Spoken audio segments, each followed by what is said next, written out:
Welcome to Bridging Generations in Sales and Outreach. I'm your host, Butch Nicholson, and this is the show where there's no fluff, there's no theories. This is about real world lessons that were learned by the guest on our show. Uh, this is all about connection. It's about dealing with different generations, and at the end of the day, it's about making the connections that'll put money in your pocket. So, with that, it's my pleasure to introduce Frank Palomara. Frank has worked with us for, I don't know, 6 months, 9 months, something like that. Uh, he's got a lot of wisdom, which is why I asked him to be on the show. Uh, and Frank, I know you had a big change in 2007, but tell our people, our audience, tell me about what your professional career before 207. Sure. I mean, people say what I used to say to my kids would say, well, why do you always say to people when they say, what do? You say you're a salesman. He said, you're a stockbroker. Well, I think I knew sales way before. I knew sales. I knew sales way before I knew what sales was. In those days, when I was a kid, I learned that I had to go to somebody's house. I had to say, would you like us to rake your leaves? Would you like us to plow your driveway? We're selling lemonade. Would you like a glass? That's how it started for me. And my whole life just seemed to somehow or other me communicating with other people. So that's where it started. And then after college, I went off and I became a stockbroker. I did private broking for 10 years. And then I did the rest of my career was institutional, where we were dealing with, major institutions buying and selling stocks, and later on in private equity. So that's basically, what it was. But all of it had to do with talking to people on the phone, talking to people face to face, trying to open accounts, trying to get, a relationship going. So, Frank, I started, I don't know exactly how old I was, 10 or 12 years old. I started cutting grass.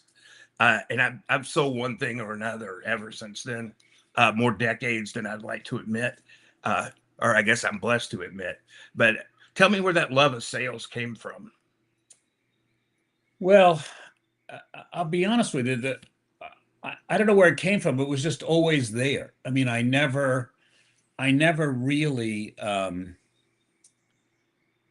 I never really thought about it. It was just something that communicating with people is how it worked, and we would start talking, and then a subject would come up. Well, in business, the subject is a product that I'm trying to introduce to somebody or explain to somebody, and that was the long and the short of it. It was all about communications. It wasn't about pitching.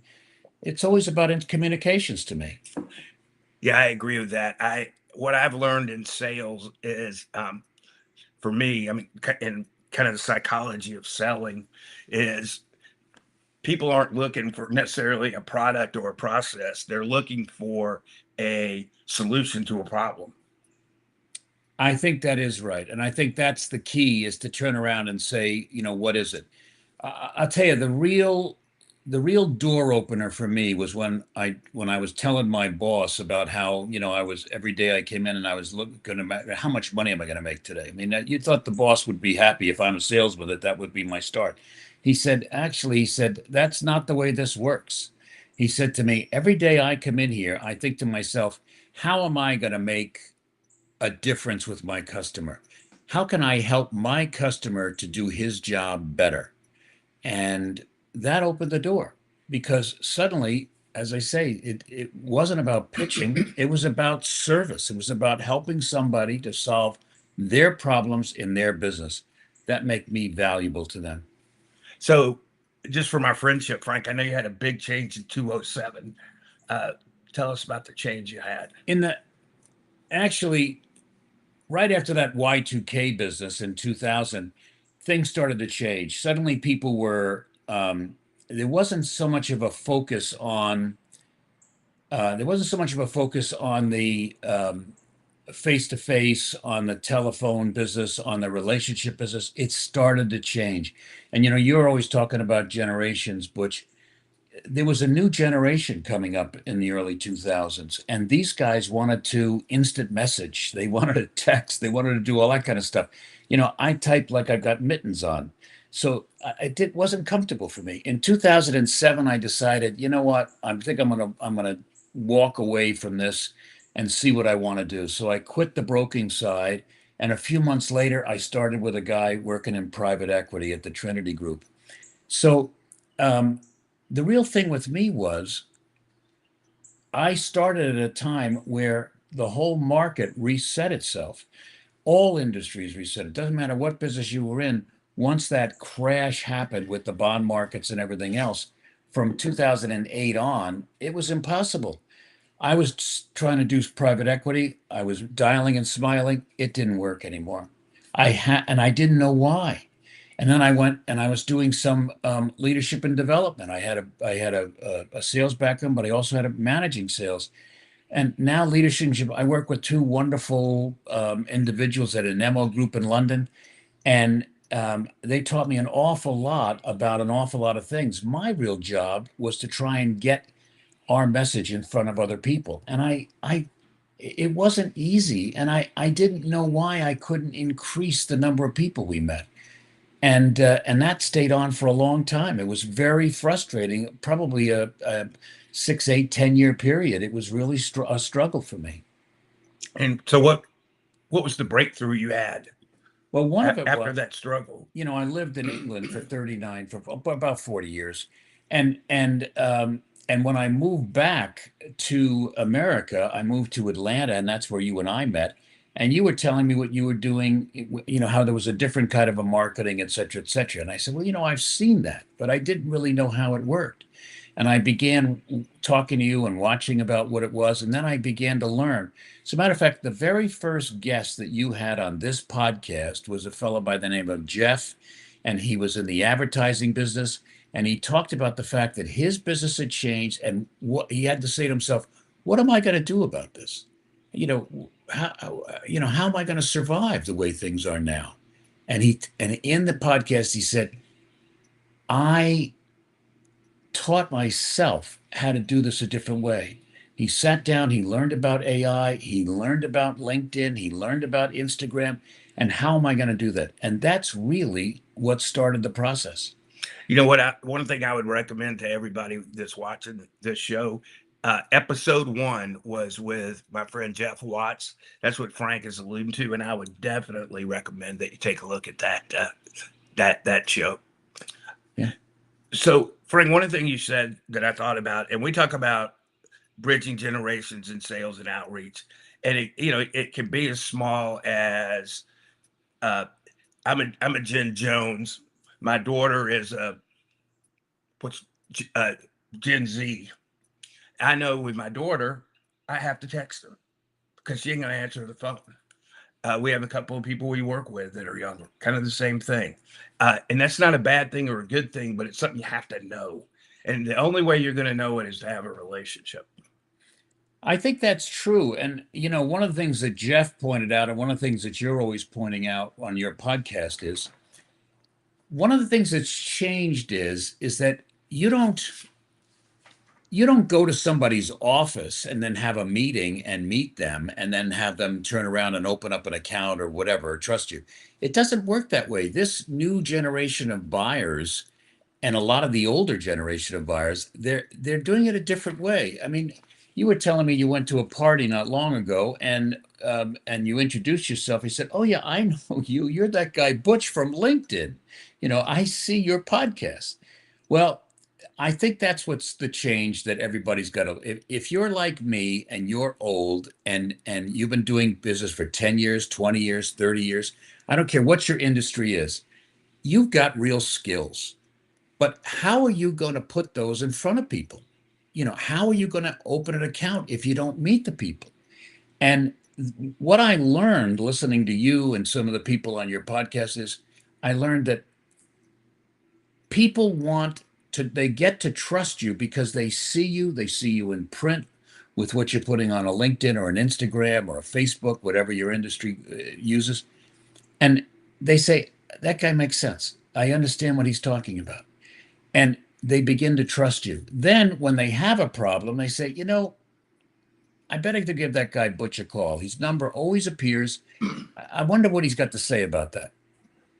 That's how it looks to me. Yeah, I'm gonna back up and tell that story about what happened. So we talk about visibility, that people, who is important. We've always heard that, but I believe it can be more important who knows you. Exactly. And with all the social media stuff we have now, you can be visible. And I was at a meeting that my friend Mark McKenzie invited me to, and they had tables for four. So he and I just sat down, and these two other people came up, said, "Can we sit with you?" One guy reached out, I can't remember that guy's name, but he said, "I'm Bob." And the other guy said, "Oh, I know you. I watch your podcast every week." Now, the interesting thing about that is, because I look back, he had never liked the podcast. He had never commented on the podcast. So there was no way I could know who he was. But one of the things that I've learned is, uh, a lot more people are looking at you than are communicating with you. That's really true. And for me, I don't know how to do a like. I don't know how to do a comment in many of these situations, even though I use AI every day, even though I do a lot of these newer things, I still find myself struggling to get through there. It's not like I grew up with it like our children did it and whatever. Um, so yeah, what you're saying is my experience exactly. So I know there's fear for everyone when getting started with becoming visible. Um, but when you told me that you weren't exactly sure what to do, and then told me you had 9,000 connections on LinkedIn, I was like, you know, what do you mean you don't know what to do? So, and I know you're not completely over that fear yet, but tell me how you've begun to work through that. Well, you're right. Actually, I still have about 9,000 people in my contacts on my phone. How crazy is that? And I had about 4 or 5 thousand contacts that were on my original LinkedIn, and after a couple of years, it was about 4 or 5 thousand people. But I used LinkedIn like it was a Yellow Pages, like it was a CRM, and that's not what that is. That's a tool that I've got to pick up, and I wasn't picking it up. I wasn't using it. I don't need it for a directory. So what I'm trying to do now, and what some of the people that I'm working with are doing now, is I'm saying, all right, how are we going to put you in front of your audience? How is that going to work? You're going to do it in words. You're going to do it in a video. Get out there and talk to them, because they're going to look at you for 60 seconds or 90 seconds. Give them a message. Well, and I think, in addition to give them a message, and we may be saying the same thing here, but posting on LinkedIn, Facebook, Instagram, whatever, YouTube, uh, if you're not providing valuable information, there's no reason for that person to look at it. I think that's right. And more than just valuable information, how am I going to do it? Have you heard some of these gurus on some of these podcasts, and they'll be talking, and they have incredible, I have to look up some of the words that they're using. I'm not an idiot, but I don't really know what they're getting at. And I just tell them in the same dialogue that I'm having now, not in the professional speak that you'll get at a McKinsey summit or something just to save time. They've got all these abbreviations. I want to put it in simple terms. If I'll often say when I'm going onto AI or something, look, explain to me like I'm a high school student. Explain to me like it's my first year in the business. And that tells a real story. They would give it to me simply, and I could do that, and I can put that up front. And so not only am I trying to communicate with them, but I want to communicate them in a language that they like. Like you're always saying, you've got to make sure that if you're going to communicate with someone and that guy doesn't text, don't text him. If you're going to try and get a hold of somebody, you don't send him an email if he says, look, all I really do is I'm on the phone all day. I don't read these things. So I'm not trying to reinvent him. I'm trying to communicate with him in the way that he can communicate best. Yeah, I have a friend, John Ellis. He told a story about uh, he thought he had it, had the deal done. It was just a matter of dotting the I's, crossing the T's. And he emailed the guy 3 times, and he thought this guy's ghosted me. So he called him, and he said it was a little abrupt. He shouldn't have been. He said, "Hey, I've sent you 3 emails about this. Why haven't you responded?" And the guy said, "What email were you using?" And John told him, and the guy said, "Oh, I never look at that." And John said, "What he's learned now, every time when he gets to that point, it's how do you want me to send this to you, not this is how I'm going to send it to you." Yeah. I, that's exactly what I'm talking about. And it works for me as well. I mean, I was talking to, I'm looking for a new apartment. And so I'm trying to do that. And the woman that is helping me to do this thing gets 9:30. I saw a message from her. She does it exactly the same as I do. She didn't pick up my message from last night until the next afternoon. And so when I called her, I said, "Look, let's face it, it's a lot easier. We just call each other. Let's do that." She said, "Great." You know, You know what? Yeah, I believe all people in sales thought this was bad when it happened, but I believe it's turned out better. Uh, Sales was always done face to face, or the top at the top level. It was done face to face, and COVID changed that. And what I one of the things that I say all the time, and you've heard me say it 1,000 times, uh, you got to meet your buyers where they are, not where you are. And what that lady said to you is a perfect example. She said, call me. It could be email me. It could be text me. It could be write me a letter. I've never had that happen, but it could be. So we need to, I believe that we have to understand the buyer's wishes, what the buyer wants, not what we want. it's absolutely true. And I'll tell you something, for people that have been in business for a long time, if I had a message for somebody who was, struggling the way I was several years ago, trying to make more connections, I just say to them, don't forget all the skills that you have. There's real that you're not wrong. There's value added in that experience. And when you tell you're sitting down helping people to make a presentation or make a sale or whatever it is. But you've got to remember, you've got to pick up these other tools to get in front of those people. Do not be afraid of AI. Do not be afraid of any of that stuff. You can do that. And I would say, since you did it, you're telling the truth. Yes, that's true. All right, Frank, I can't end the conversation with you without asking about AI. And I believe from just what I see, there are a lot of people using AI really well, uh, but there are more people than that aren't using it the way that it's going to work for them. So tell us about just your journey with AI and what you think. For me, I thought AI, when I first heard about it, I thought it was like Siri or like Google. And that's not what it was. Those are more like a sort of an advanced toy, like a etch a sketch or something like that. That's not what it is. To me, having AI, a chat GPT, for instance, and many like that, Gemini, eh, that's like sitting here with the smartest guy I know about sales or plumbing or whatever the industry is. They are so smart. I want to talk to them. I want to tell them what the problem is. And then I want to listen to what they add to what it is that I've done. They help me to think. And there's a new thing that's coming out now that's passing the Chat GPT, which was the original big explosion that I noticed because of Jeff, and that is Claude. And Claude is doing a lot of exciting things. So I listen to the Artificial Intelligence podcast every week. I've signed up and I'm doing some of their courses to get a more understanding of what it is, and I'm not afraid of it. I'm not afraid of me losing a job. I'm telling you, AI is helping me to to increase my income. It's also helping me to increase the way I communicate with others.